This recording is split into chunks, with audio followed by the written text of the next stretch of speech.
is our mountain. The second thing, in our thumbnail sketch that I showed you, the blocking in. So the nice, easy way that I approach it is doing these thumbnail sketches, looking at just values, your lights and your darks. And so when I turn that picture to the black and white, I'm looking at what's my darkest value, what's my lightest value. This helps me in planning my palette. And so when I'm getting ready to do my underpainting, which today I'll show you, that bottom piece where it's just white, the chalk is what I use, and then like a black marker, and then I think I have like charcoal. And I'm just making it very simple, just breaking down the composition very simply. And then as we work through the painting, we'll build up the detail, refine it, and then add the final touches. So that's kind of my process when I'm looking at these pictures to paint. So composition, I'm going to switch my camera and show you what I'm talking about in this one.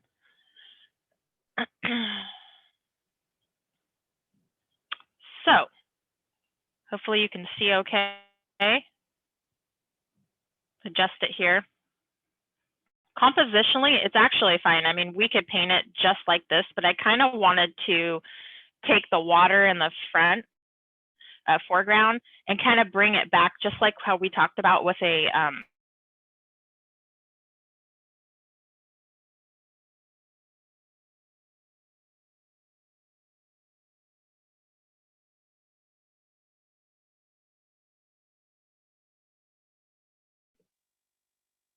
Hey, Marie. Oh, wait. Sorry. Oh, we might have lost her. Looks like she's frozen. Yeah, don't worry, Mira. I think there might have been a little internet glitch.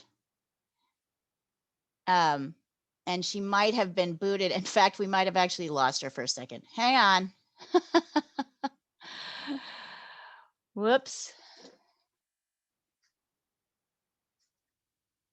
There we go. Okay, so she's going to pop back in. This sometimes happens. Actually, occasionally, I'm managing this chat. Sometimes I get booted out of Zoom because my internet connection isn't good. So give her just a second and she'll be back. Oh, that was weird. Here we are. Okay. Can you see okay?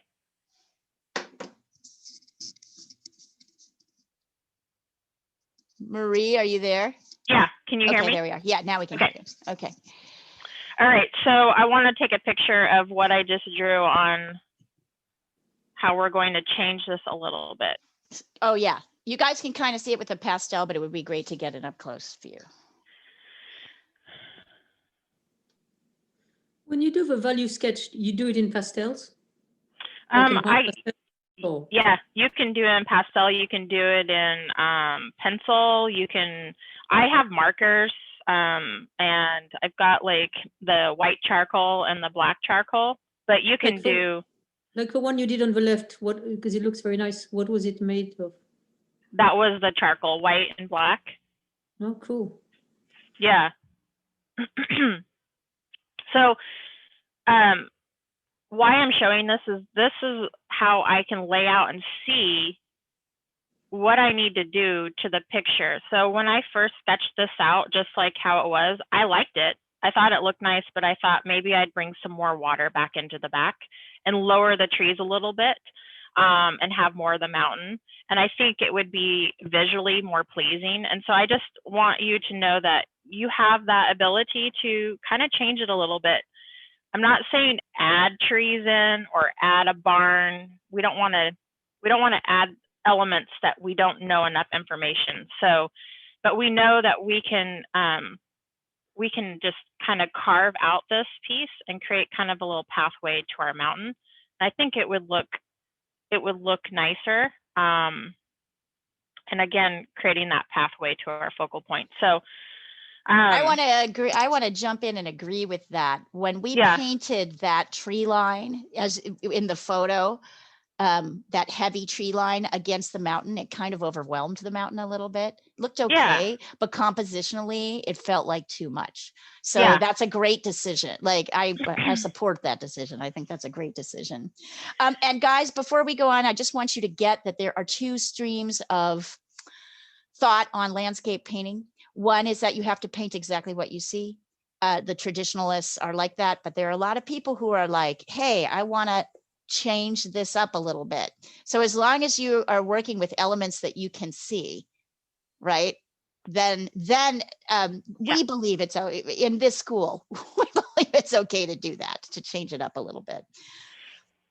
And I encourage you, when you go through, if you follow other artists, this is actually how I started out. I would look at pictures and paintings and say, oh my God, I love that. And the next question you need to ask yourself is why? What about that painting do you like? Is it the color? Is it the actual subject? It's the combination of the subject, the color. And so what you're doing is you're training your eyes and your mind to connect and see and pay attention to what about that is pleasing. And just like Leah said, like, we have to think about that in our picture. And I agree. I wouldn't have known that necessarily about the tree line had I not done this thumbnail sketch. As I started working through the process and laying out my design, I was like, that whole band, it's going to be overwhelming. And the whole point of the painting isn't the tree line, it's the mountain. So again, going back to what is your focal point? So I decided that, yeah, we're going to kind of lower some of that and bring down the mountain a little bit and then add that water. I think it's going to be really, really nice. So next question always is, how do I start? How do I even begin? Since I was there on that day, taking this picture, it was obviously winter, it was cool. And you can tell in the picture with the cooler reds and the cooler greens and the blues. So I kind of wanted to warm it up a little bit. So I chose a warmer underpainting. So I'll take a picture of the 4 sticks that I'm going to use. And you can gather those. And again, I'll do the same process. I'll apply the colors and then do an alcohol wash, and you guys can either follow along or I can wait for you to catch up. So I'll take a picture right now. I decided to do like a burnt sienna family, so more of the browns. I always choose 4 sticks. The darkest dark, the lightest light, and 2 medium values. This is where your thumbnail sketch is going to come in. So where I blocked in here on the bottom, if you can see, I'm thinking about those colors right now. So my lightest light's what I just showed you. That's going to be my sky and the reflection of the water, probably a little bit into the mountain. Then my next lightest medium stick is going to be to the mountain, okay? And then I've got my next medium is going to be the grasses. So I'm going to use the next medium value stick. And then my darkest dark is going to be the dark brown. These are all Rembrandt or new pastels. They're hard, semi-hard and hard pastels. For those who don't know, I try to stick with the new pastels and hard pastels when I'm doing underpainting because it doesn't fill the tooth of the paper as much. We get into those soft pastels, if you have them, they're really creamy and they can fill up, and I try to save those towards the end. But you're okay. If you've got soft pastels, it's not going to ruin it. If you don't have any rubbing alcohol, or you don't or not rubbing alcohol, isopropyl alcohol, this is what I'm using today. If you don't have this, you can use Gamsol, which is like turpentine, or you can even use water. I know I've talked about this, but for those that are new to the class. So right now I'd like hairspray and fixative, pastel Yes. fixative also work. So a spray fixative will also work. Sorry, jumping back. No, you're fine. I'll show you too. This is a Blair low odor fixative that I use. And a lot of times I like using it on landscape paintings. If I have a lot of grasses or layers, it kind of creates a really fun texture in the front. And you don't need to spray the whole painting. It will change the values of your pastel a little bit. It'll darken it. So just for fair warning. And yes, I also didn't get around this week to giving you a video about how to make your own pastel paper. But before I begin, I want to show you real quick. This is called clear gesso, and I'll take a picture of it. But it actually and it's not gesso. Okay, there's a difference. This is clear. It has some grit to it. And if you use watercolor paper, you can actually do your underpainting and then take this clear gesso and paint over it, let it dry, and it turns it into a gritty sandpaper. So it's really cool, super inexpensive, and you can do gator board, I'll take a picture of it right now.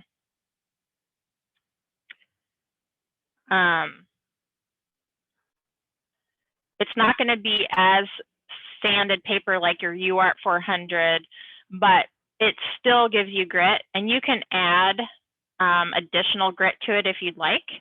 And I can find that link too and show you what I'm talking about. But it really is great for saving money, and I'm hoping maybe for you students out there who can't get a hold of the sanded paper as well. Also, just so that you know, you guys, we're using a lot of technical art terms that may be just kind of technically. So A, you might not know the technical term, and B, as we've discovered, there are different names for this in Europe and India and Poland, and you know what I mean? Like there's different names for this. So if you have questions, do not hesitate to ask. Yes. Some of you may not know what gesso is. Gesso is a primer That's used to put on. It's used to put on canvases and other surfaces that you paint on. So that's why you might buy a canvas that's already stretched, and it's white on the top or dark. That's to sort of prep the base so that your first layers of paint don't sink too far into the tooth of whatever it is you're painting on. Yep. So anyway, don't hesitate to ask. Please jump in if you need to. Yes, please. All right, so let's begin. I'm going to start, I'm going to kind of sketch out using my reference, using my thumbnail. This also helps because I'm just looking at my shapes. I'm looking at my basic shapes. I'm not looking at detail. And it also helps with my values. I already know where I'm going to put my sticks that I've picked out for my underpainting. It keeps it really simple. So it's another good tip. Try using these thumbnail sketches. It really helps keeping it simple, because all we want to do is go to the detail, and that's not what we want right now. Okay, so I'm just going to lay out here. Some water. I'm probably going to need a darker color so you can see. That's all right. And I'm kind of at an angle.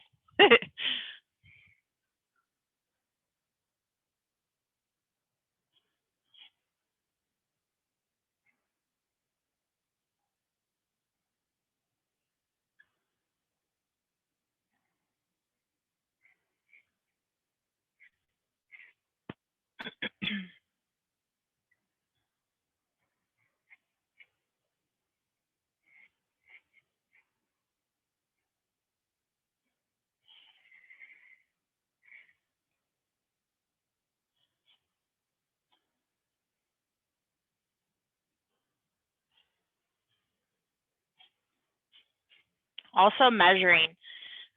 you can take on your picture that you have and you can look. I've got water here. Here's my next land mass right here at the base of the trees, the mountains. So measuring, okay, we've got, it's almost like the same distance, right? And so it's good to think about, okay, we've got one, we've got two plane, here's our next plane, and then measuring, okay, here's the tip of the mountain, it kind of comes down at an angle, right? So we're just looking at shapes. This is our mountain, remember, and then we're going to kind of carve out some of that tree, right? So we've got a mountain here and some in the distance, which I think is good to have. So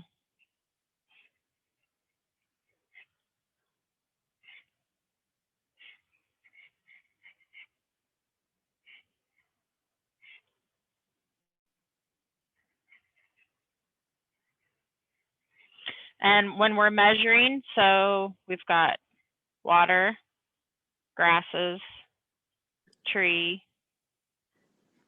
and about almost the same as the tip of the mountain. So if we're thinking But 1, 2, 3, so that's about, yeah. but in your thumbnail sketch, the mountain is much higher, whereas now you've left it exactly like the original picture because the trees are lower.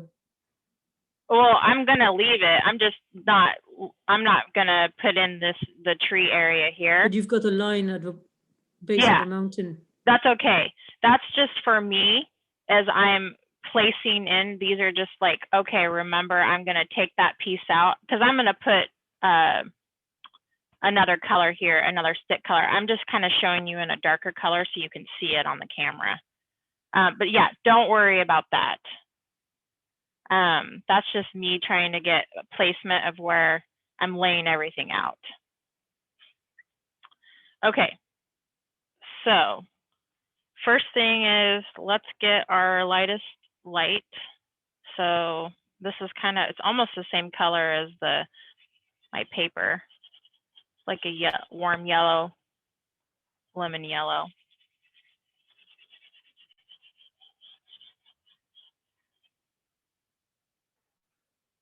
And I'll probably put some down in here in the water.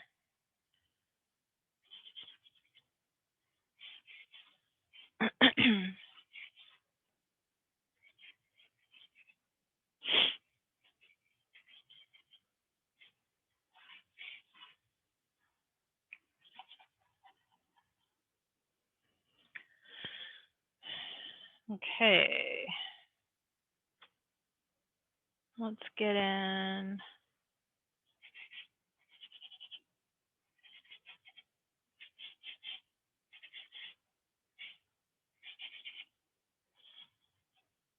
These are our mountains, right?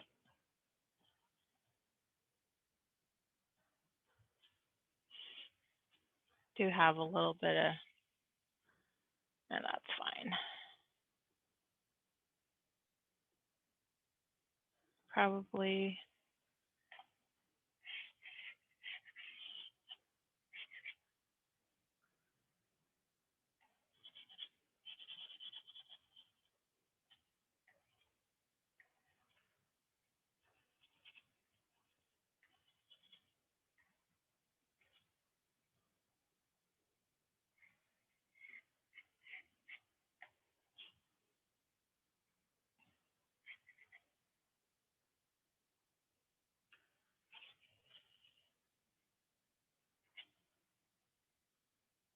Okay, and then we'll come in with our dark.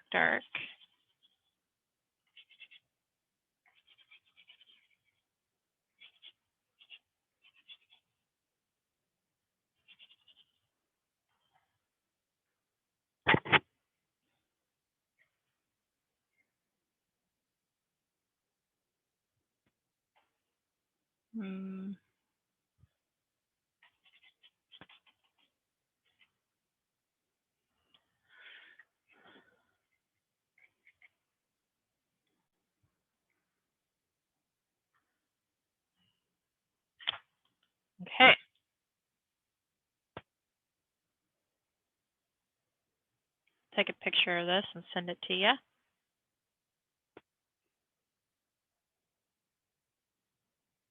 That's pretty basic. That's kind of where we're at.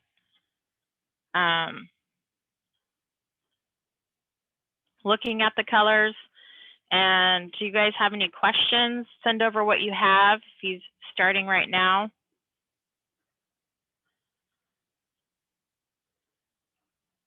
One of the nice things, like Sandra was saying, hey, you put a line right here. Why did you do that? And it's okay. This is our underpainting, and we can go right over it. Nothing's set in stone. As soon as we do our underpainting and we wet and we paint this, we're going to go ahead and reestablish our shapes and look at what we have going on, right? But in your underpainting, I think the mountain is higher. I mean, in your sketch. Yeah, so that's okay. Which I really liked. Yeah, and we can. You're gonna. Let's see your sketch.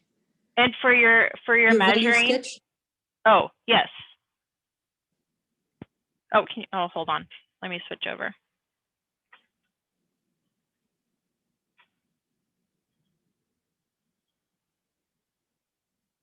The value sketch, yeah. See, it's more dramatic. The trees are lower. Yeah, that's okay. You got it. You're gonna. We'll get there. It's a process. I mean, this mountain is lower. I think you're getting hung up on how big it is. I think you can paint it. There's no right or wrong way of doing it, right? We're just talking about shapes, simple shapes, breaking it down, and then learning to put the colors matching the values. Okay, so don't get hung up on the detail of that piece of it, and we'll come back in. I'll show you. It's just like for those who were with my waves, coming back in with a pastel pencil and then reestablishing our shapes. That's okay. We just need to get something down and toned. Okay, thank you. Yeah. So go ahead and send over what you have if you've.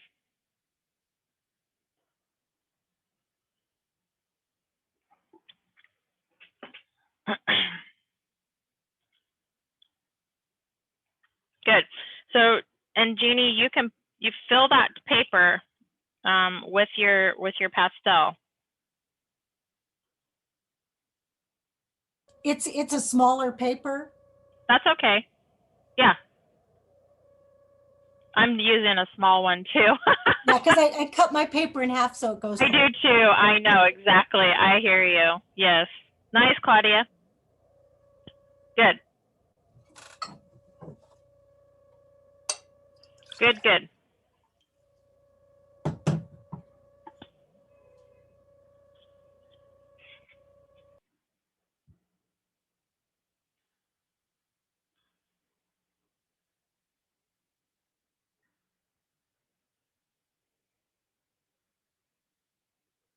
Nice.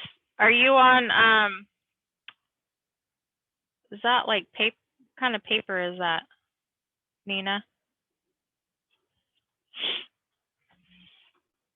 Is that like newsprint? Looks like newsprint. Go ahead and add some of your yellow down into the water, Nina. Nice. Nice, Janet. Great. So thinking about when we're laying in our darks and where we're seeing our where the water meets, right?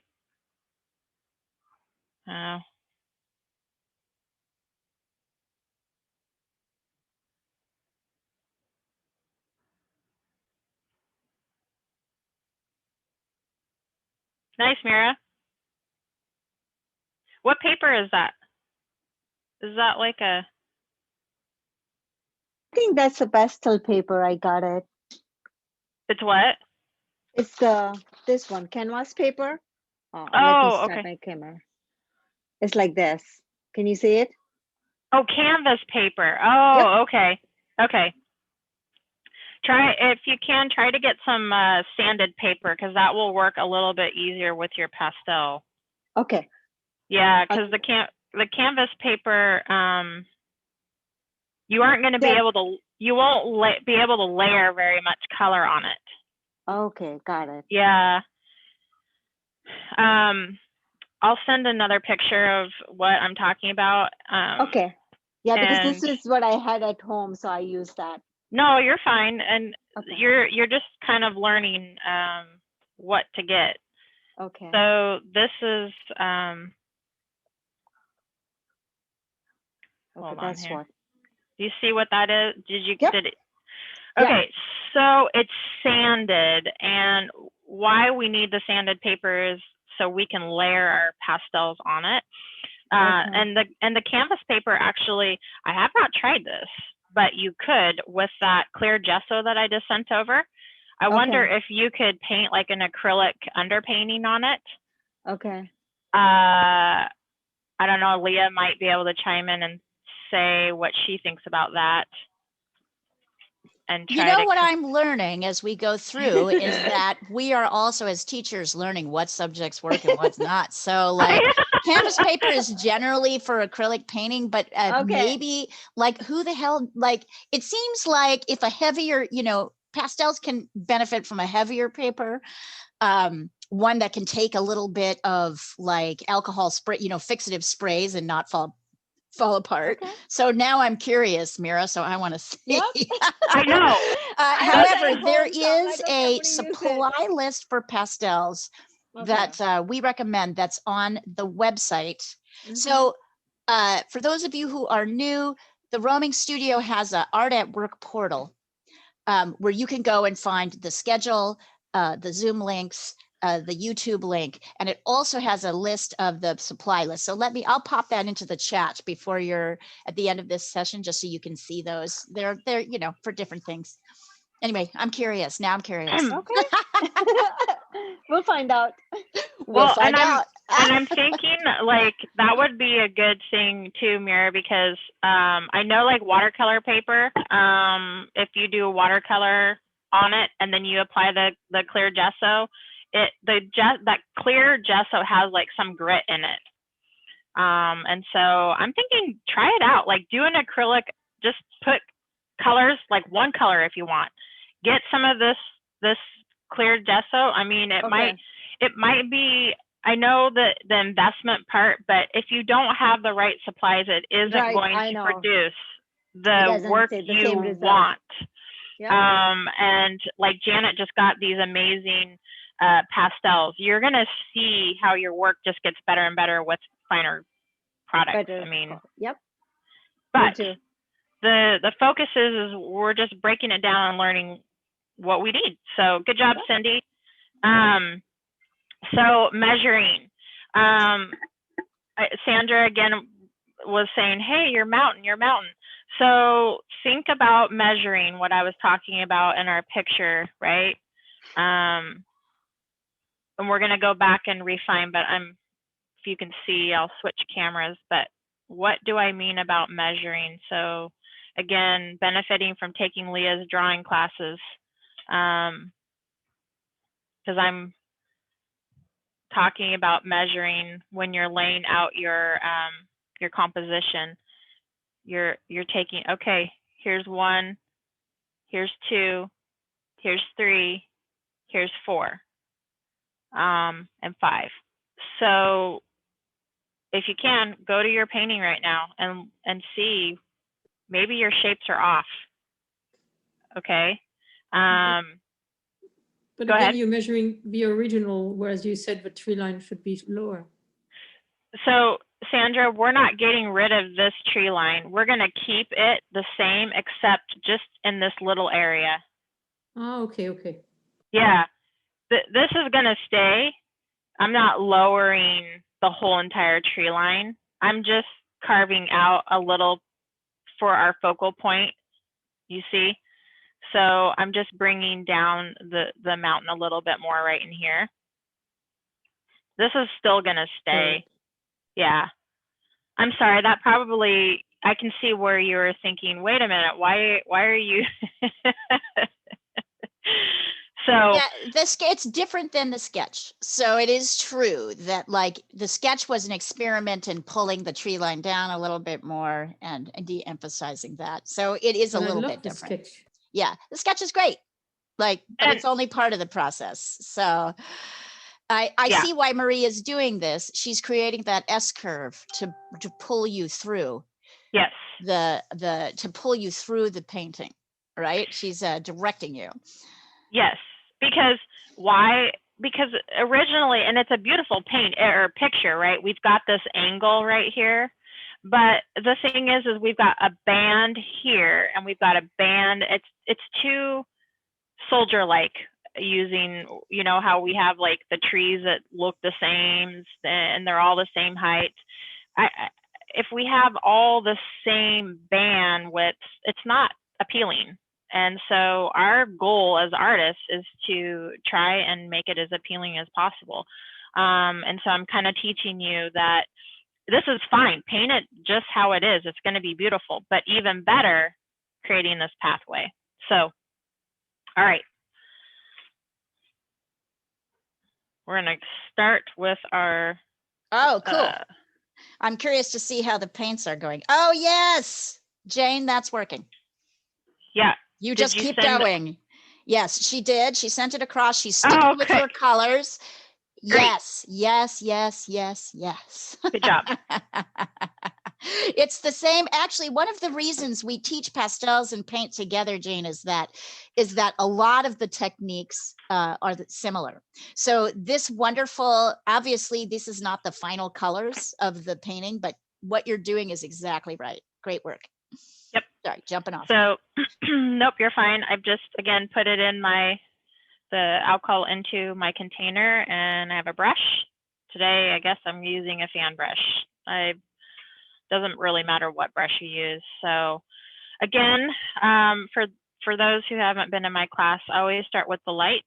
So I try to keep my alcohol as clean as possible. And I'm just kind of scrubbing it in. And it's dissolving the pigment, turning it to paint. I love this part. And I may need to turn on more lights. Leah will kind of let me know as it gets lighter outside. I think it looks pretty good right now. Okay. I think these guys are also pretty good at also saying, hey, we can't see this anymore. Hey.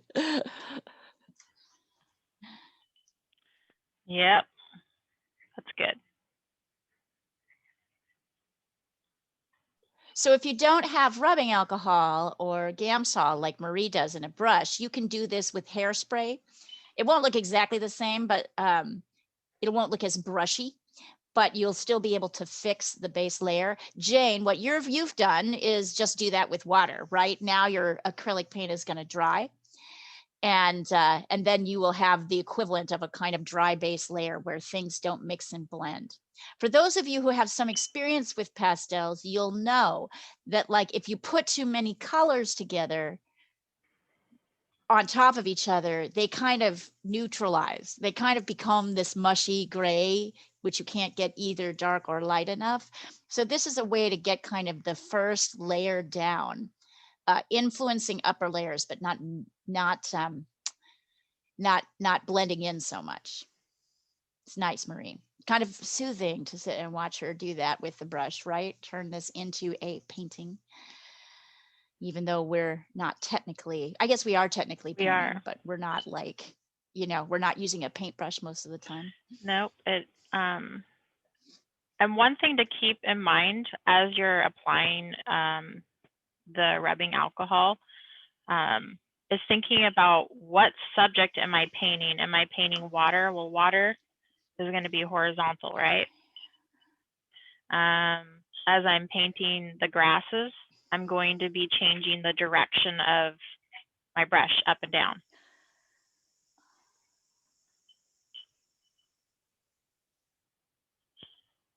And it's okay if you get drips. It's not going to hurt anything.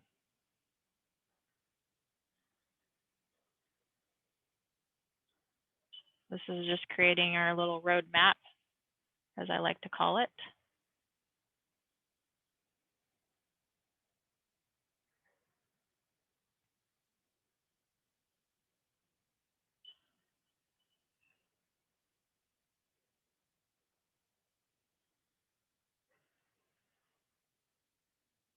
Varying up and down, different levels of height on the trees.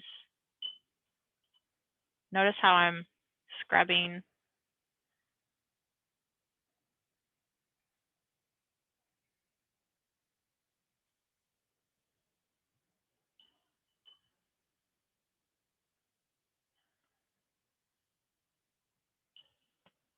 Strips are fine. It's not going to hurt anything.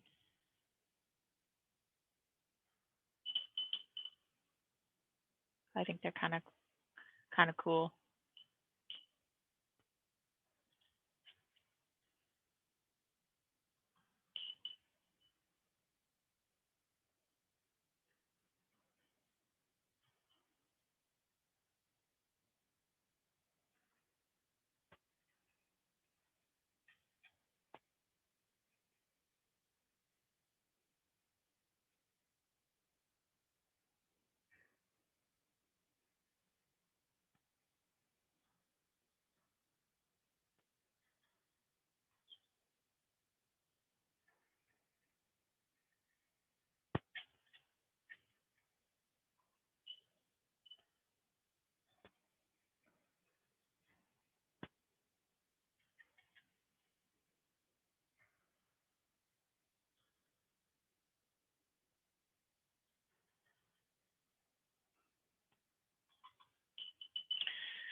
Now, I already, Sorry, yeah, those are drips at the bottom of the, or did you paint those lines at the very bottom, the last, like, down here.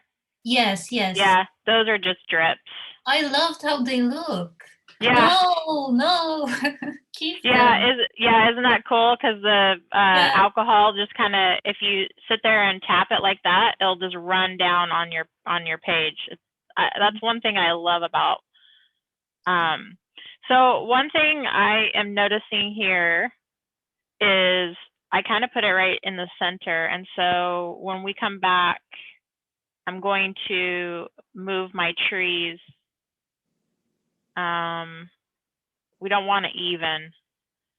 So I might move my trees back a little bit here, so it's shorter and a little bit longer on this. You see what I'm talking about? This is just stuff you're going to start noticing when you're laying out your painting. Your brain just wants to make everything even without even trying. Okay, I think I'm done. And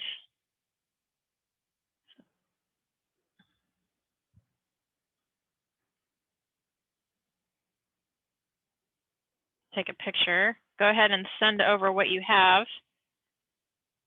It's going to take a minute to dry. Almost about ready to turn on another light because you're going to get a reflection of my screen. Hold on.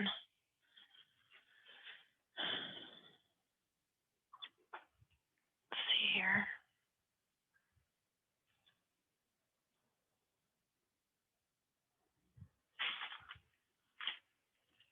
See if I can turn down the light a little bit.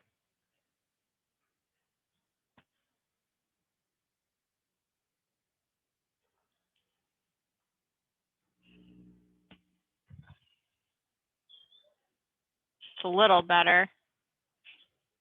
Try not to get the reflection of the computer screen.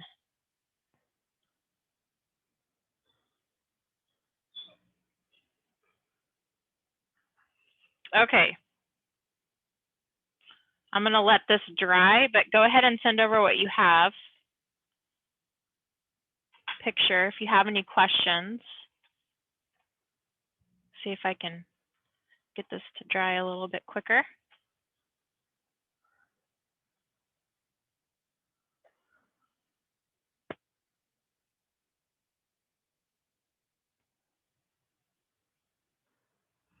A hair dryer always is nice too, if you have a hair dryer.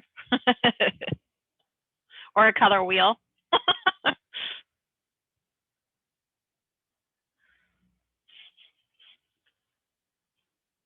What class did you do, Leah, on the mountain? Or maybe I didn't see it. Did you ask me something? Yeah. What did you ask me? Sorry. Oh, I was saying, did you paint this mountain you said yet? We or no? we took a section of it for the Wednesday painting class on painting mountains. So yeah, it looked great. It was good. It was a good practice. They did a great job with it.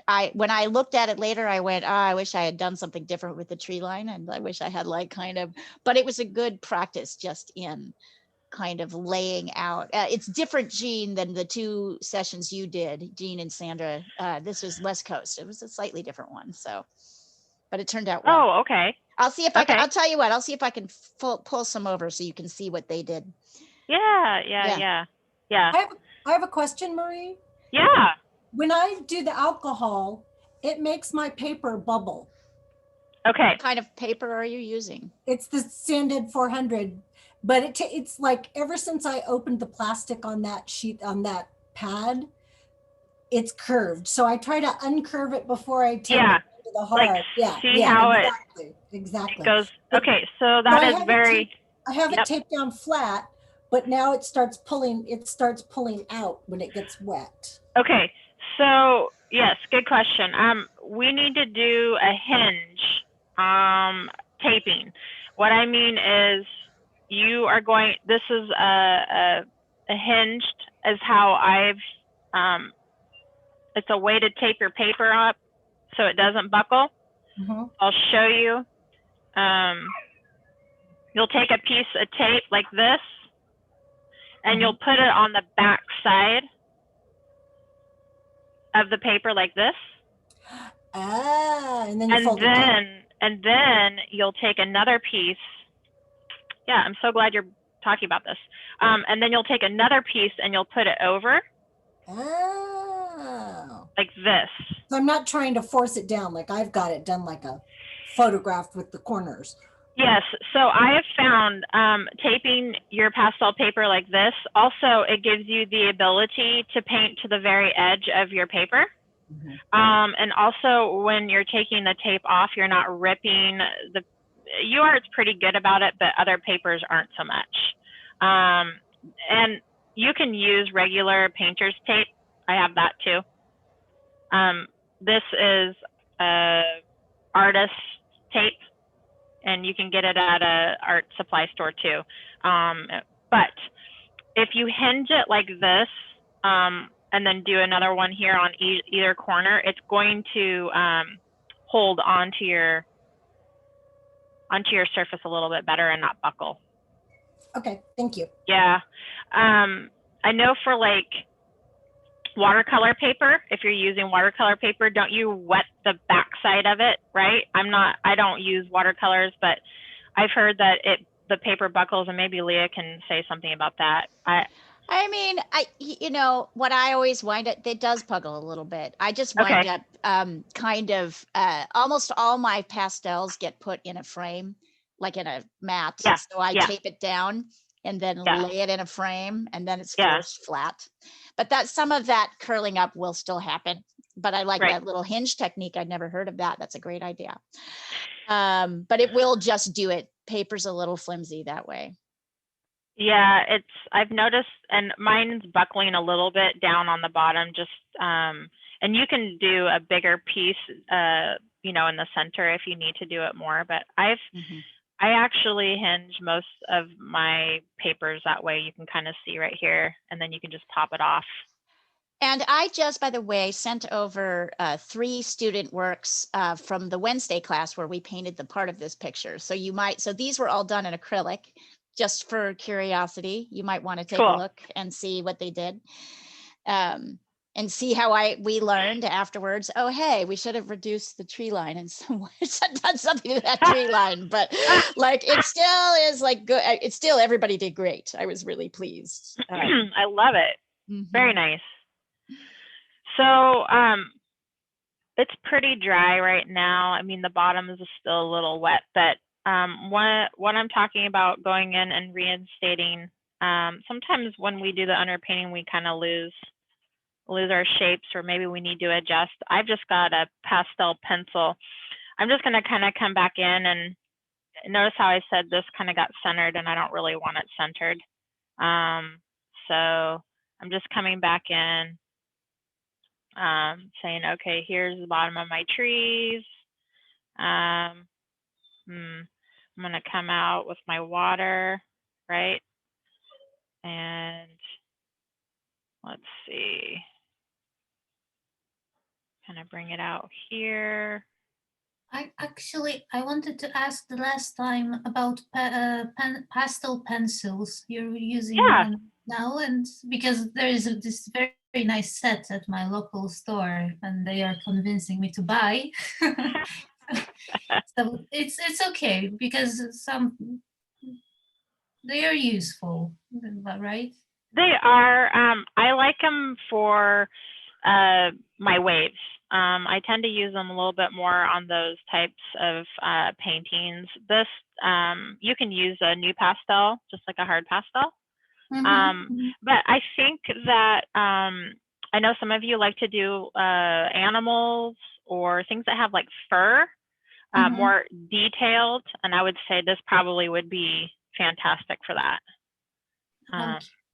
I tend to paint more by marks and more impressionist. So I don't tend to go to the pencil as much, but I do use it for this because I'm kind of coming back in and saying, okay,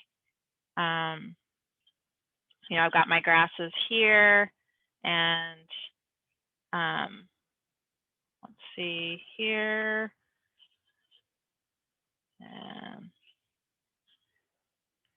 It doesn't even really matter what color you have. I just grabbed one, so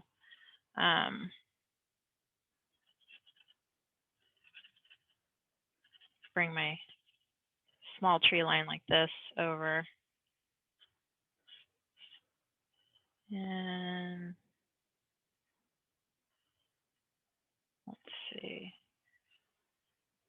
come back.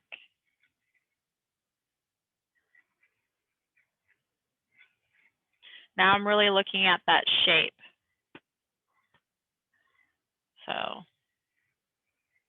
and I'm gonna go too high.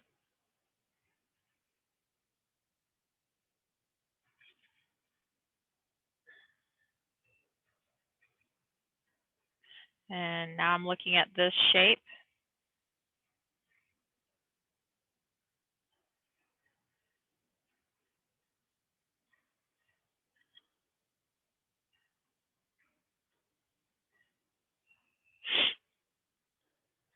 I need to come up.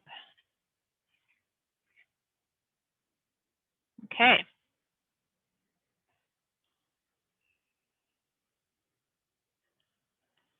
I do have some grasses back in here I don't want to forget about.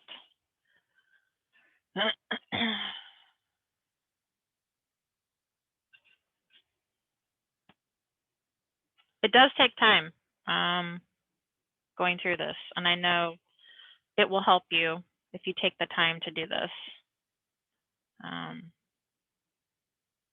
Take a picture of it.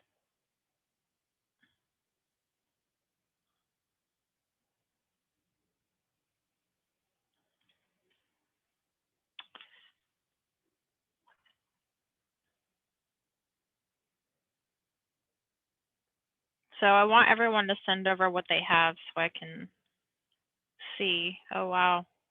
Very nice, Julia. Good job. Those are cool, Leah. I like the trees, actually. They look good in the painting.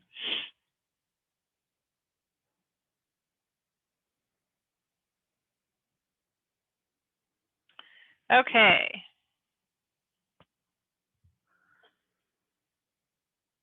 How's everyone doing? Any questions?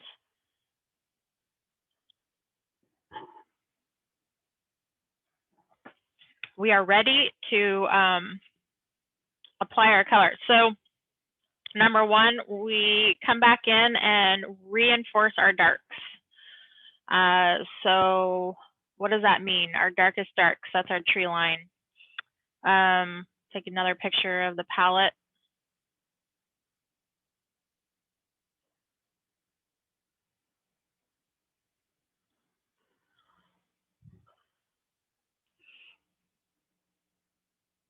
So I'm gonna come in with some navy blue, just light.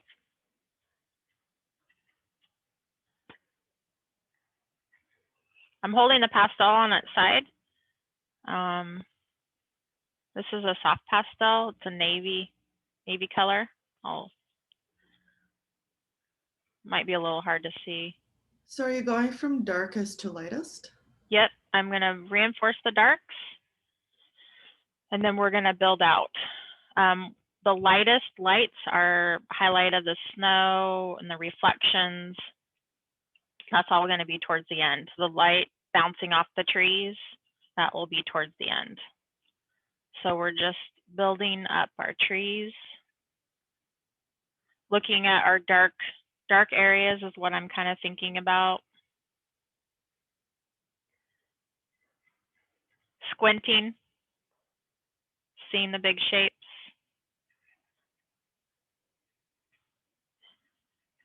Not pressing too hard.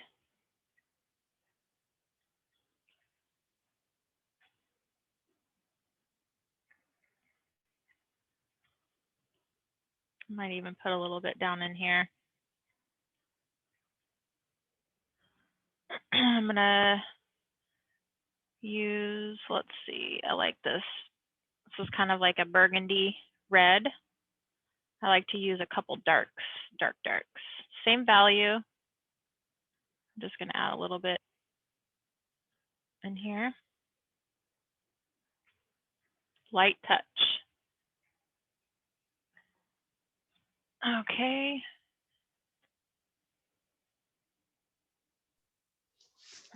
I just wanted to jump in and say, hang on a second. Yeah. I just wanted to jump in and say, you might notice that like, you're probably like, hey, this isn't a red landscape. Why do we have so much red here? There's no red in this landscape. Why is she putting red in the trees?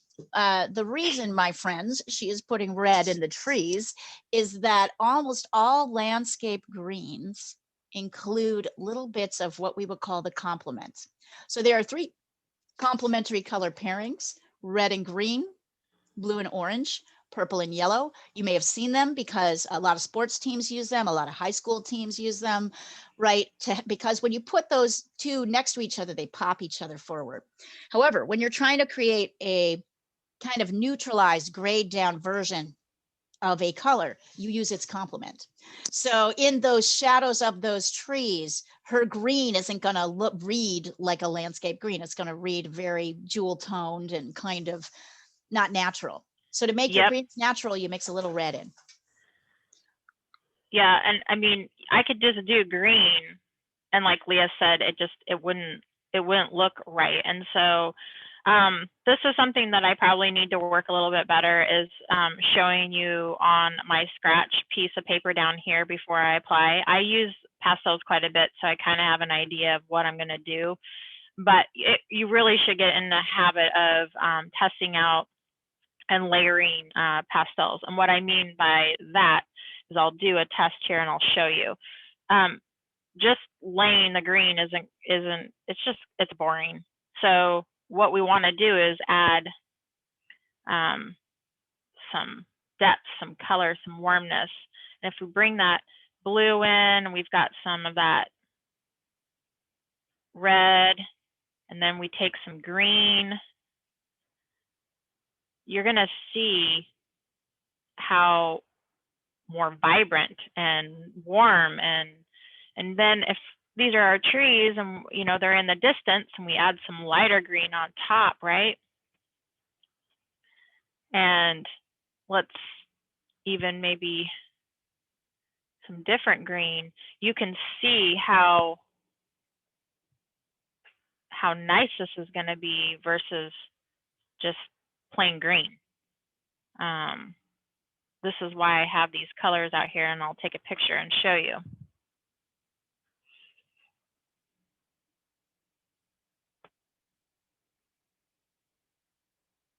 So testing, right? Get a better picture. If you're thinking about how do I want my tree lines to look? And this is what we want to do, is we want to go down on our testing paper and say, okay, they're in the distance, they're cooler.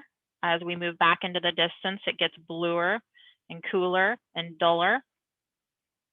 We know that this isn't black, right? If we were there right now, we know if we were looking at this picture, it would be a dark, dark blue green.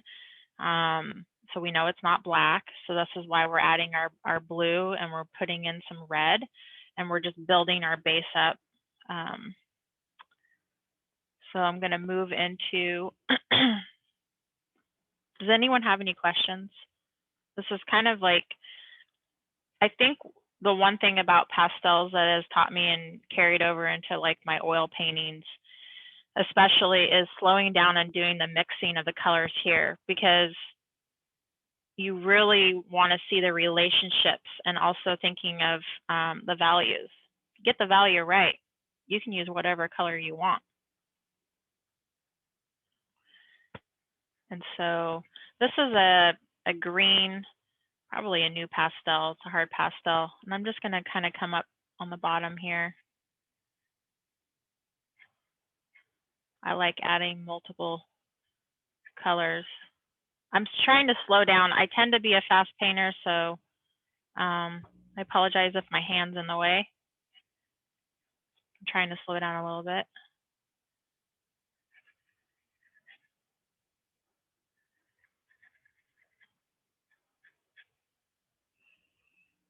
Okay. Let's see here. Might get some of these.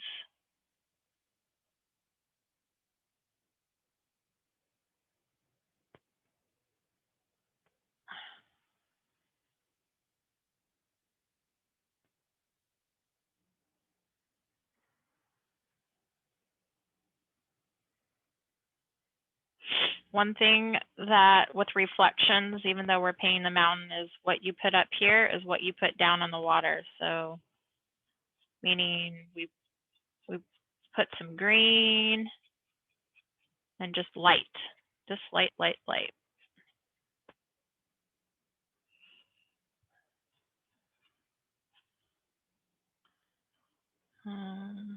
Bit of blue.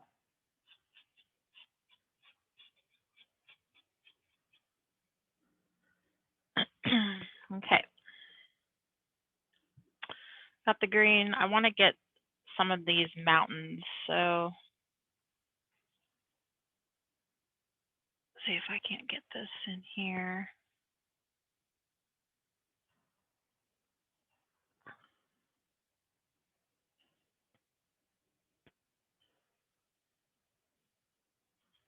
I'm just using my pastel on its side, very light touch, still letting the underpainting come through.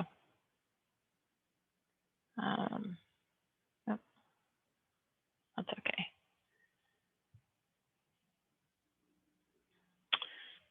And let's get some of this sky in.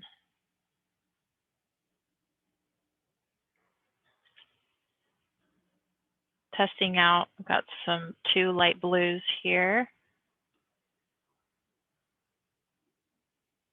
So soft pastel, light blue. Just gonna light touch.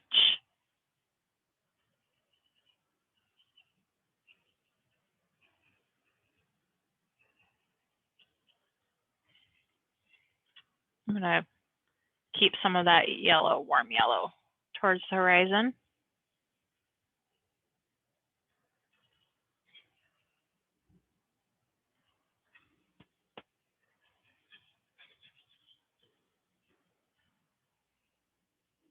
I'll come back in with that yellow. And I'm just coming up into that blue and blending with my pastel, not using my fingers, blending that.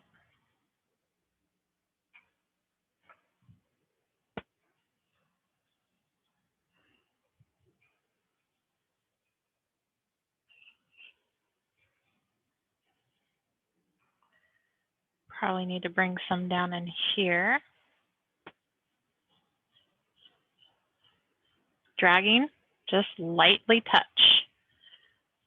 I'm going vertical, right?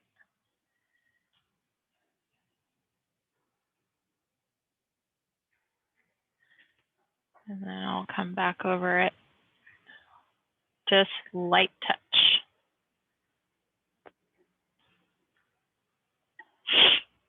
Okay. Let me take a picture where I'm at and everyone send over their pictures.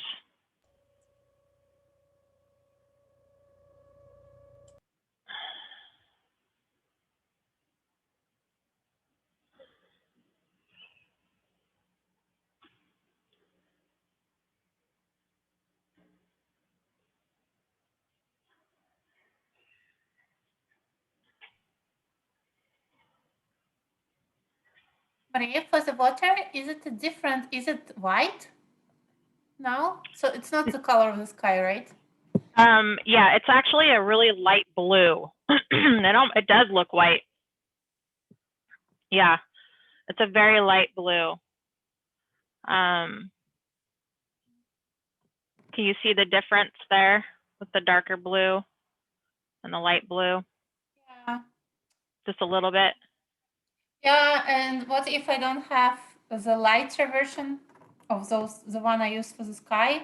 Should I use, I have gray and I have one blue, okay, one light blue. You can blend a little bit of darker blue in with white. Yeah. So take a darker blue and just a little bit and blend it in with white. So add white and then put a little bit of darker blue in, blend it with your finger. So you'll mix your color. Yeah.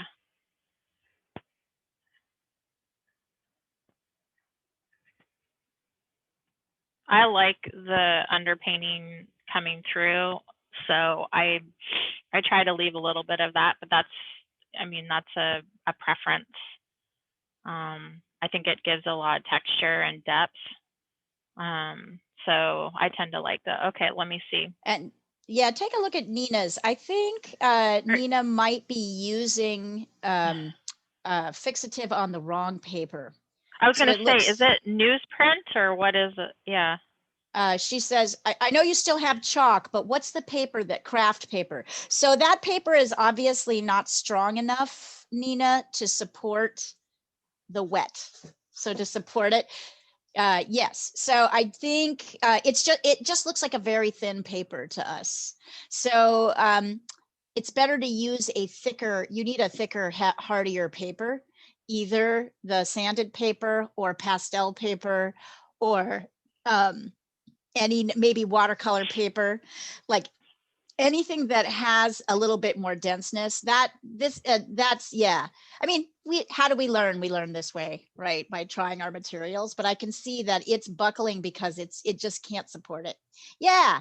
Yeah, the clear gesso idea would really be cool because we're going to be going into watercolor later. So you could use canvas paper. Yeah, I think that's a great idea. Try it. I think so too. Yeah. Yeah. I want to take a picture. So I'm thinking about the grasses down here, and I want to show you how layering these colors together, when you're thinking about, just like what we did with the trees, the layering of the different colors. This is what I'm thinking about right here. Nice, Claudia. Good.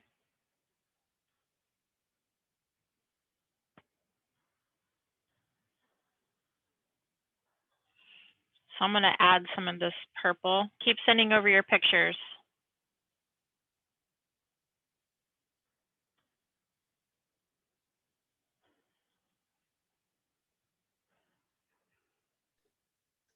Nice, William. Nice, Claudia. Watch how Yeah. she's kind of lightly pulling in. She's lightly sort of dropping in strokes so that she's not covering everything underneath, right? You can see little bits. She's doing these kind of strokes because when you're doing grasses, you want to show some texture and waving around. And you do that by kind of overlaying colors on top of each other so that there are these natural gaps. So watch how she's doing that. It's very light. So presumably, Leah, that means you shouldn't blend. Yeah, no, not so much blending here. Absolutely. Great point. Yeah. So let me make that really clear. There are ways to deal with pastel. One is to kind of blend colors on top of each other. But in some cases you want to layer. So see how she's even dragging in that light over the dark, but she's not scrubbing it in. She's she's kind of laying it lightly so that there's some texture showing up. That is also, those are sort of the accidental textures that help us create the feeling of grass. Like we don't paint draw every blade of grass. We're just trying to create, and one thing that creates an illusion of depth in a painting is to have a light kind of on top of or juxtaposed with a dark. So that you can see like we can even see little bits of dark in where she's working right now, even though that's a fairly light area. Can you see it? We can still see the dark, some of the darker layers. Now she's going in with an edge and she's creating a little bit of none of these marks are blending. Even for animal fur, you want that dark underneath. It's exactly right. Exactly. That's right, Chandra. So absolutely A+. And the reason is that what we're looking at with our colors is there are shadows of everything. Like everything has a shadow underneath the lightest color. So all of those things have to show in the painting, right? There's shadow parts, and then just the very top where the light hits, where the light can reach, is where we see the brightest areas. But I think since that's what we notice, the novice who doesn't get how to layer a painting will not see those darker layers that are underneath, but they are definitely there. So Sandra, this is starting to kind of address your questions about fur and grass, which is the same, really. Right. They're very similar in terms of, nice. Okay, so slow down, Marie, because you've just done a whole bunch of beautiful things. Let's let people catch up. Take a picture of that and take a look at people's stuff. Ooh, Jane, very pretty. Very nice. Mira, I feel like, well, actually, you're in good shape right now. Yep, good job, you guys. So take a moment to try and add some of those, what we call the mid-tones. They're not the darkest and they're not the lightest. That's essentially what she just did. So there's lights and darks, and now she's laying in kind of middle tones, medium tones. Yep. And ask questions about how to do this if you aren't sure. And Mira, with your brush, Jane, since you're using a paintbrush, please use the biggest, thickest paintbrush you can. If you've got a 1-inch brush, that is what you want to be using right now. Not a little tiny pointed brush. That's going to make you insane, and it's going to wreck your mark making. So you want as big a brush as possible. Yep. Let's see. But doesn't that overwhelm the... Nope. Okay, sure. Great. Yes, I know why you would think that, but no, it does not. So if you'll notice the way Marie has been applying, so if you take a painting class with me, Jane, which I have 4 going during the week, so I'm assuming I'll see you at some point, everybody starts with a 1-inch craft brush, and it blows everyone's mind because you think you have to get in all this detail. But really, if you look at her first layers, it's all big blocky strokes. Yep. So it's better to lay them out with a big brush, and then you're going to go in at the very end with a little brush and add some details. Fascinating, right? It feels completely antithetical to what I think that's what's interesting about art, is that the process is not intuitive unless you've been trained in it. It's not something that you can naturally pick up.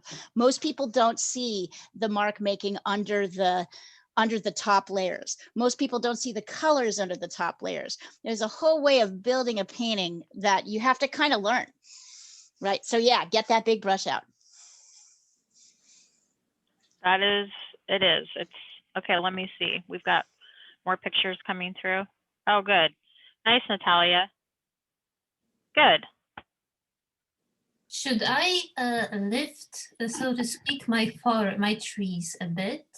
The shape of the mountain is off, kind of. I don't know how that happened. That's okay. So what I think it looks great, and what you can do is you can come back in with your pastel with your sky and reshape it. Yeah. Okay. We will try. Yep. Thank you. Yep. But I think just getting the idea of what we're doing. So and speaking of mountain, we're gonna come into the mountain because I feel like we need to kind of add some color into that. So how do we paint the snow without doing details? Okay. First thing is on what I do is, again, just we don't want to worry about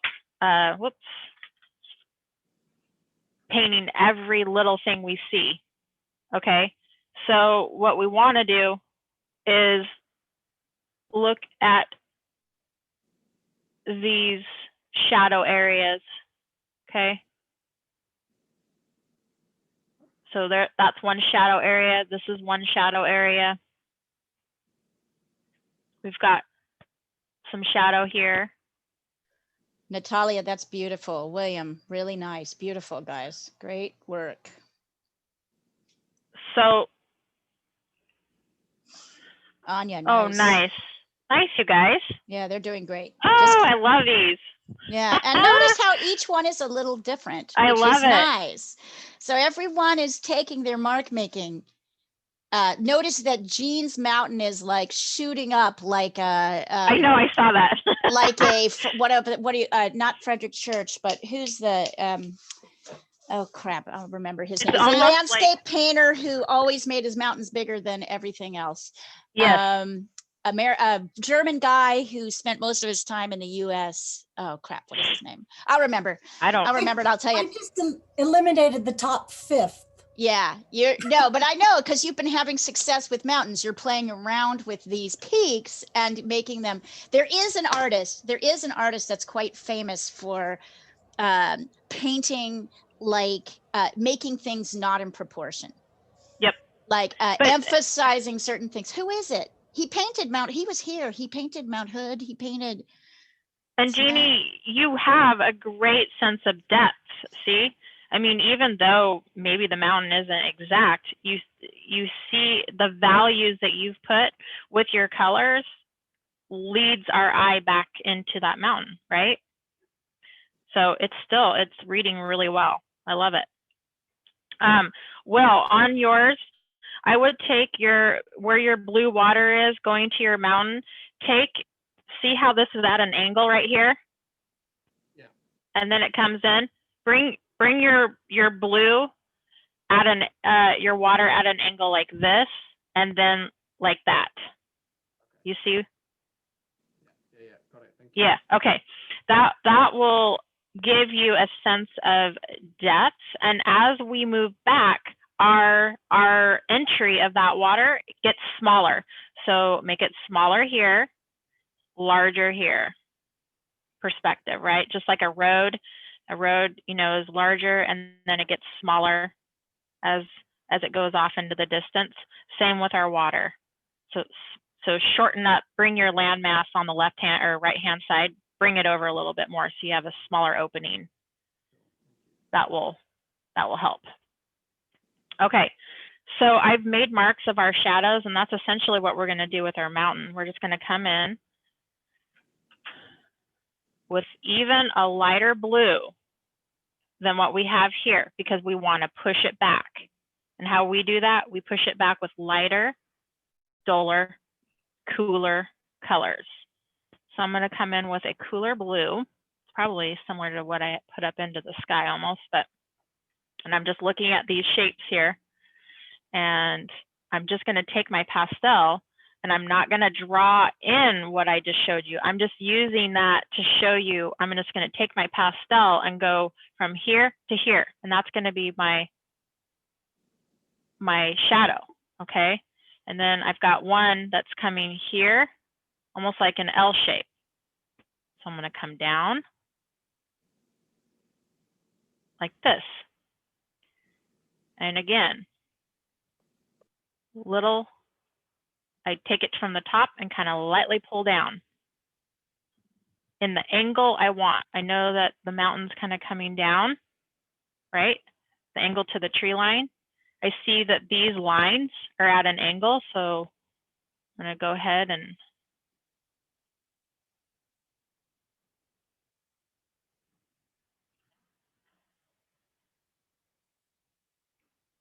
okay. And then I'm going to come in with a lighter, even lighter blue.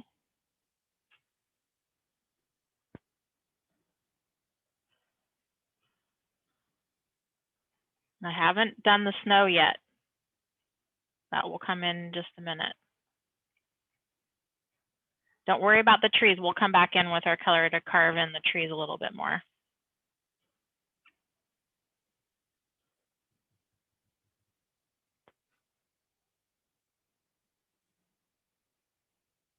Okay. And then we want to take what we put up here, down here into the water. So I'm looking, here's our line here, got some white here. Doesn't have to be perfect, just kind of mimicking what I've got.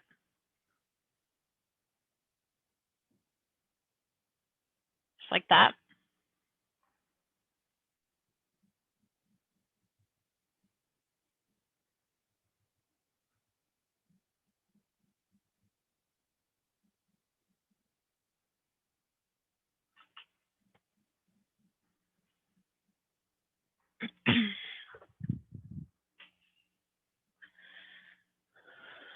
I think you've noticed I kind of bounce around in my painting. I don't want to spend too much time on my trees, too much time here.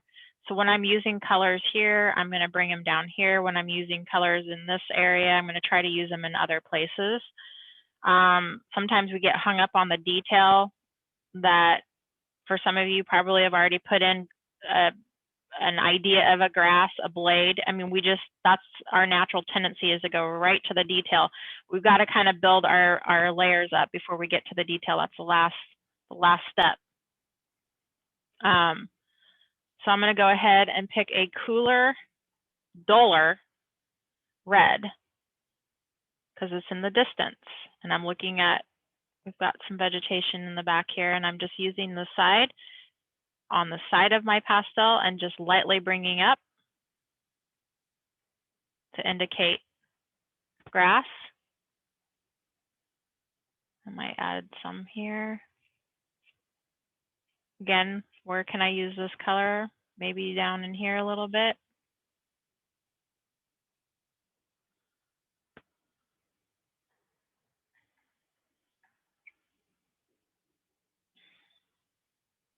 I'll come back into the trees here. And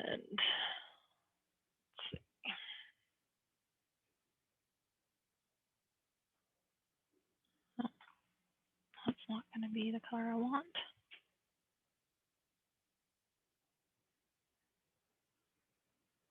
So this is green, and I'm using it on its side, just light, and I'm kind of going up and down.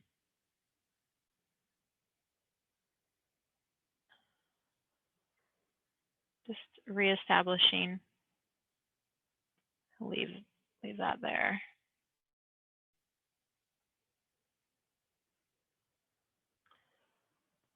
Still light touch. Sorry. Trying to get over here. This is a cooler blue-green.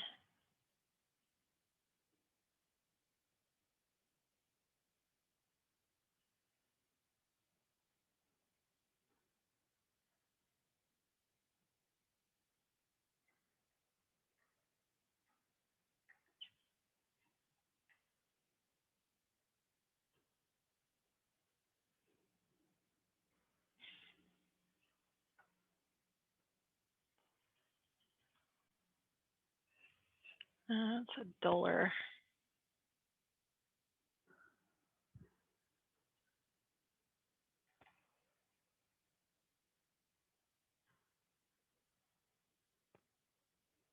I'm looking at the tops where the sun's kind of hitting the trees.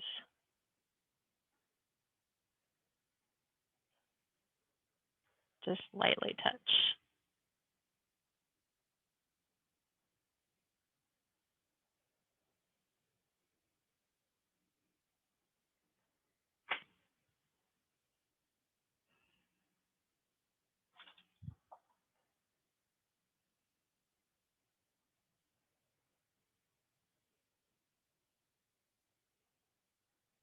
Not painting branches. Too far away.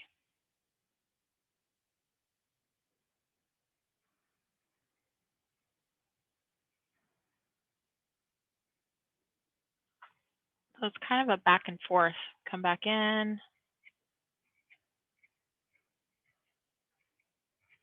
I have to just say, I finally reminded myself of who this artist is. His name is Albrecht Bierstad. So I'm going to type that in, look up his paintings.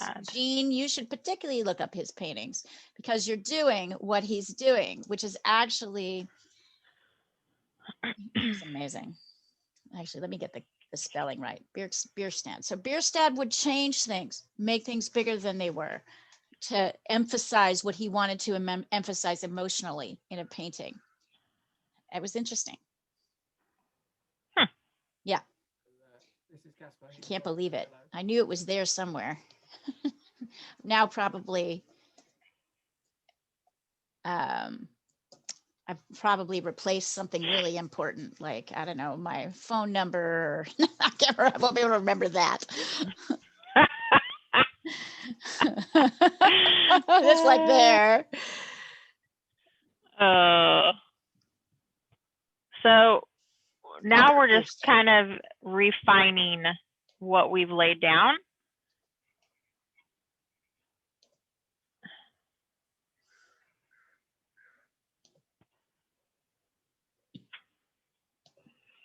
And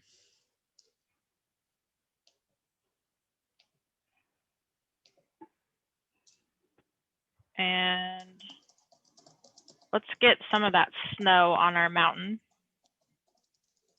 Everyone take pictures of where you're at too, so I can see if you have questions.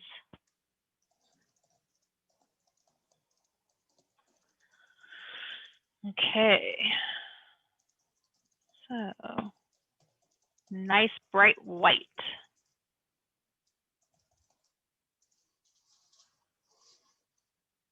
Oh, that's looking nice.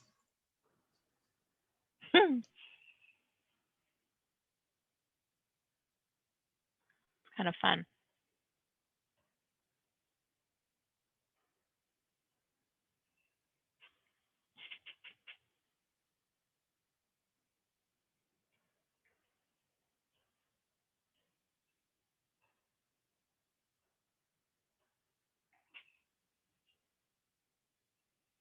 Okay.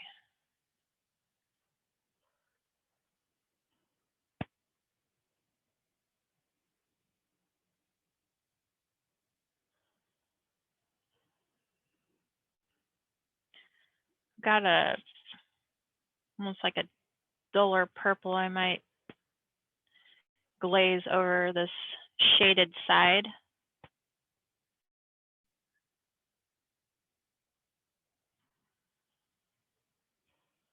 Bring it down in here. It's a cooler, duller purple.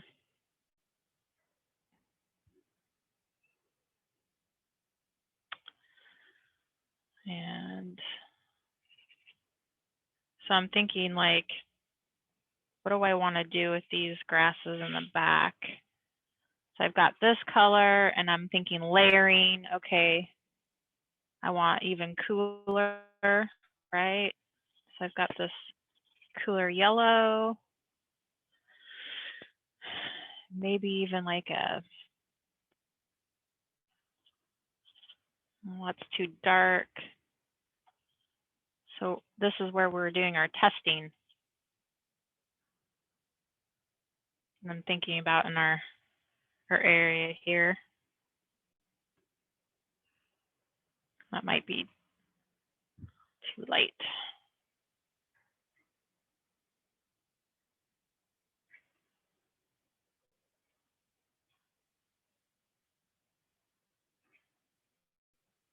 I don't want that.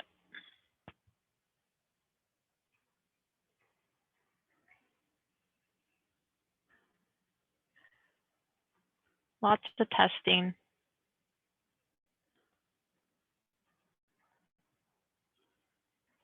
So this is kind of the same value. So I might come in with a little lighter blue on the bottom and just kind of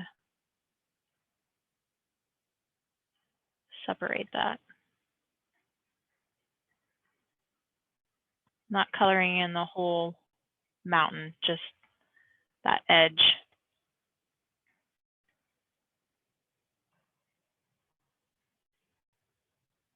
Kind of pop it.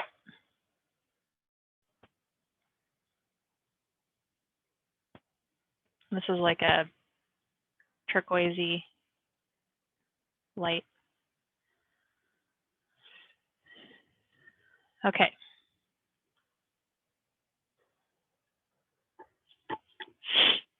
What do we got? We got water down here. We need to yellow, just kind of lightly dragging over.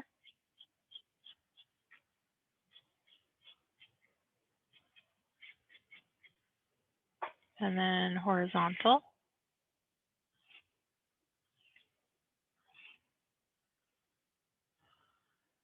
We need to get some of this grass in.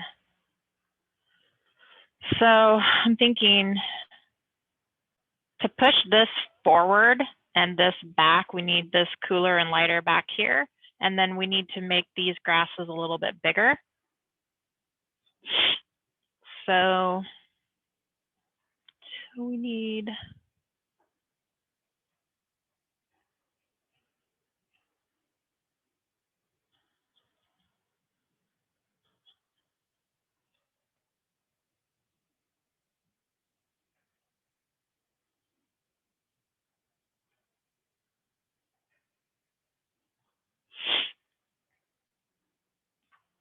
it's a lot of back and forth.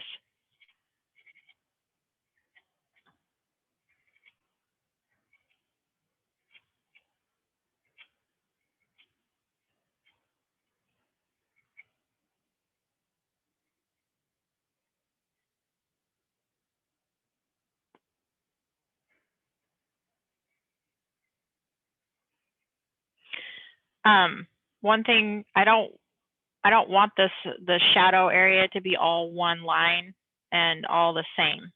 It's in nature, it's not. And so we really want to break that up. And so I'm just kind of being aware of that here.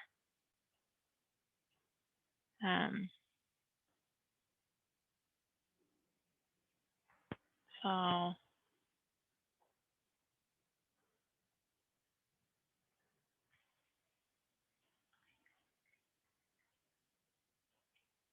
just adding the grasses on the top here.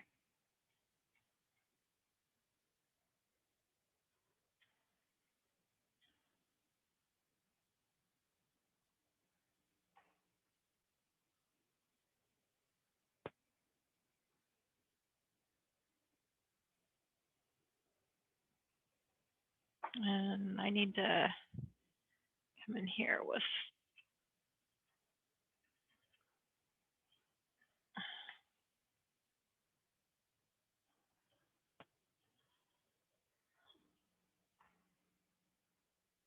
even a lighter green.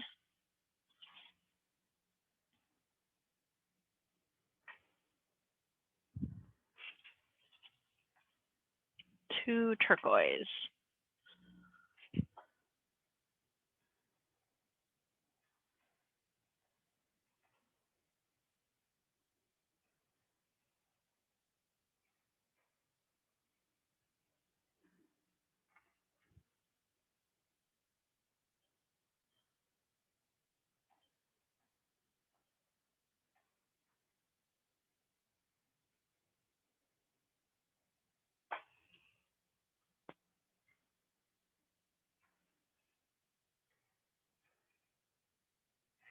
See how you can just get into an area and just keep going.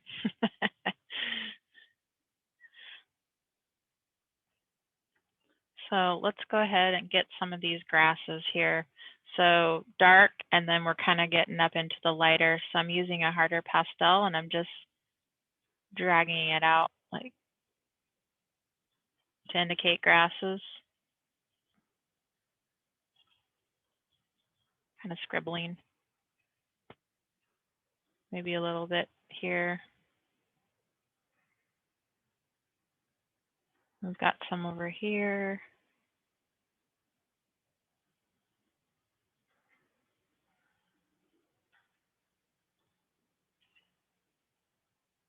Need a little bit lighter in the back here.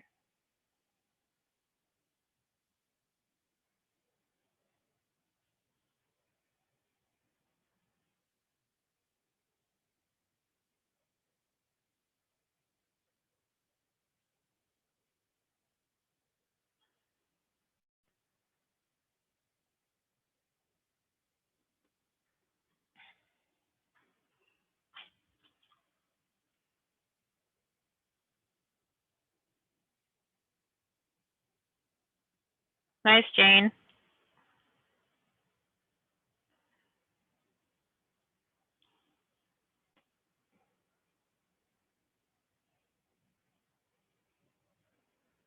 Everyone's quiet.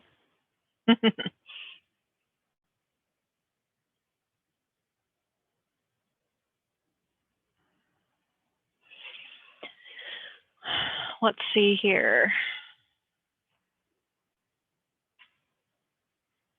Just reflections. I'm just paying attention, you know, again, referencing the photo, having an idea where.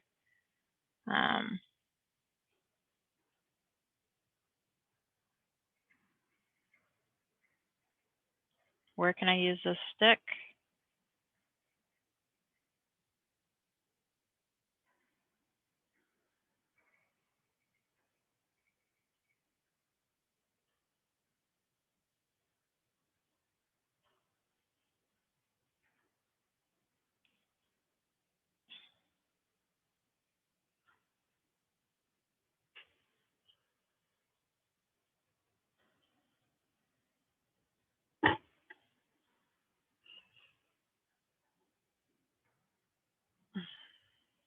Let's see here.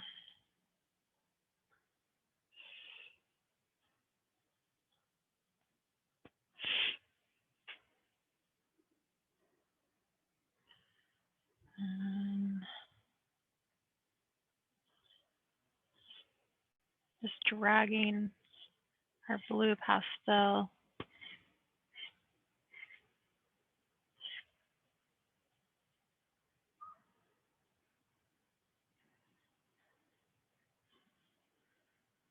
It's almost like blending when you use that new pastel. I love it.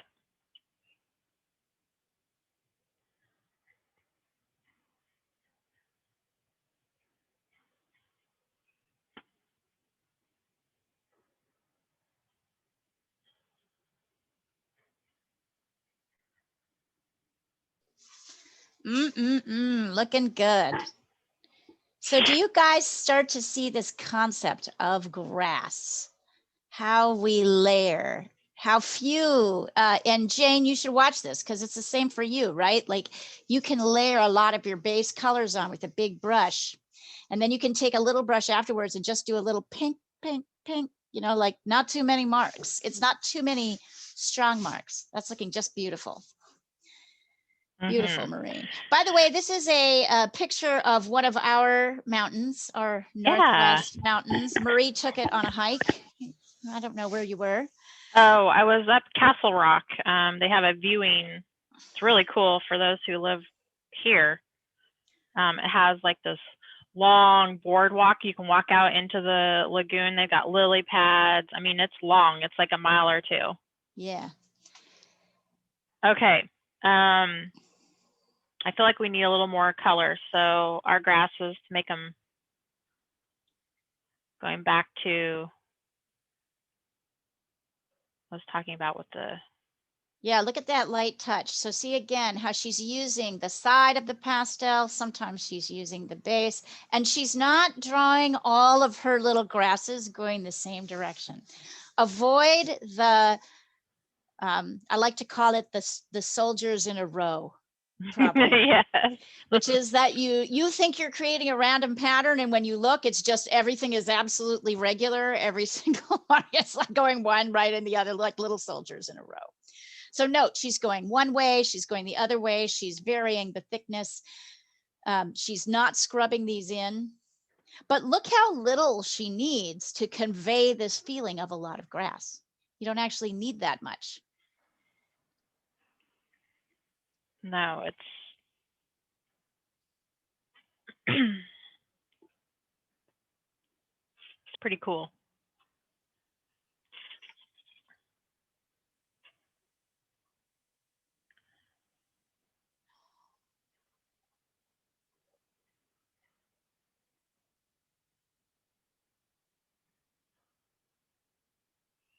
This is kind of when you start getting the colors to play against each other, that orange and the blue and that purple, the orange here. This is the part that I love, where you can add these colors in and sneak them in places where it just makes things more interesting.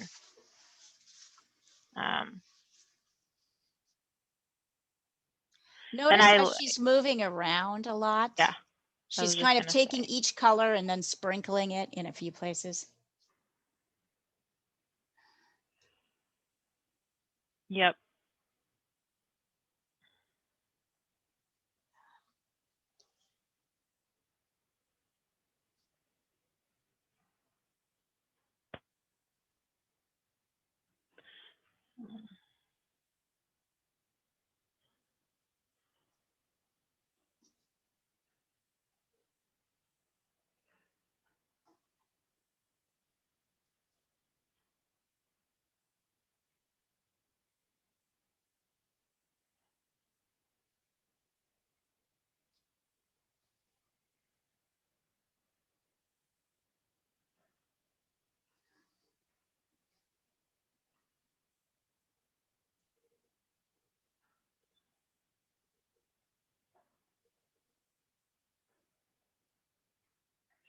Now, if you had hairspray, this is probably where I would spray it, like maybe right in here on the bottom part, and you can really get some cool texture.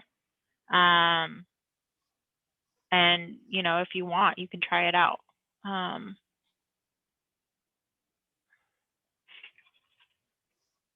going to be.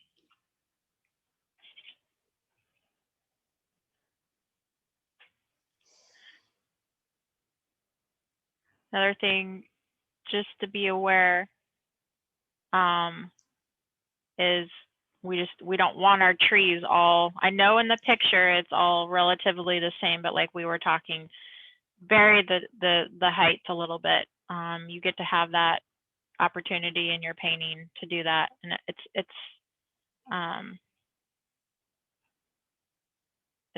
not as just equal and even. And I'm gonna move this into a little bit And this is the other part of teaching, learning how to think about colors and teach and talk at the same time. Remember our rule about tree lines that all look the same. What is that like? That is like having boobs on your nature. We don't want two things pointing up like this. Looking the same. It's like boobs in nature. Yes. And I don't have anything against boobs. Don't get me wrong. It's amazing how many of us put boobs into things that just shouldn't be there. Yep. We are actually, believe it or not, kind of close to the end of class. We've got, Can anybody believe okay. this? We've got like 5 minutes left. So crazy. Let's everyone send over. This is a great place to stop. Yeah. Marie. Marie will continue to poke around on this and work this for the next 2 hours. I know it. I know she will. So there's a lot that can still be done. You guys she's going to send you where it is. You take a moment to finish. We'll spend another 5 minutes, 5 or 10 minutes after class, just because we spend a couple minutes always, introducing ourselves. But take a minute to finish up something. It doesn't have to be done. Actually, our desire here is that you work beyond the class, right? And we want you to feel empowered to do that. So that's why we have this class thread that exists all the time. You can post 2 hours from now, 2 days from now.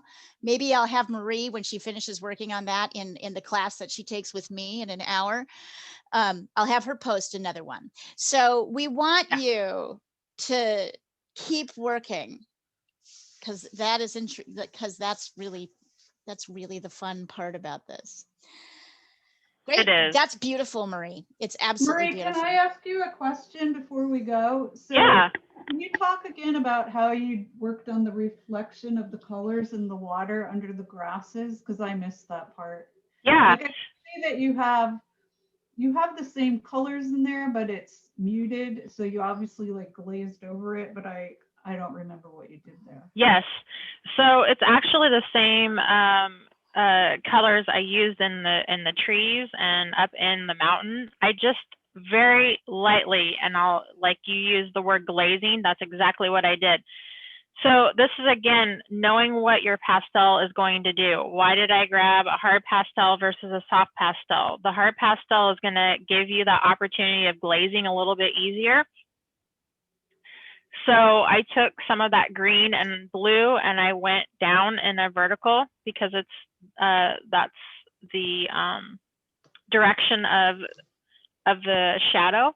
And then when I came over with my blue water, I went horizontally instead of vertically. And what happens is it actually blends and glazes over those vertical colors. And if you just do a light touch like this, see how it blends it? It blends.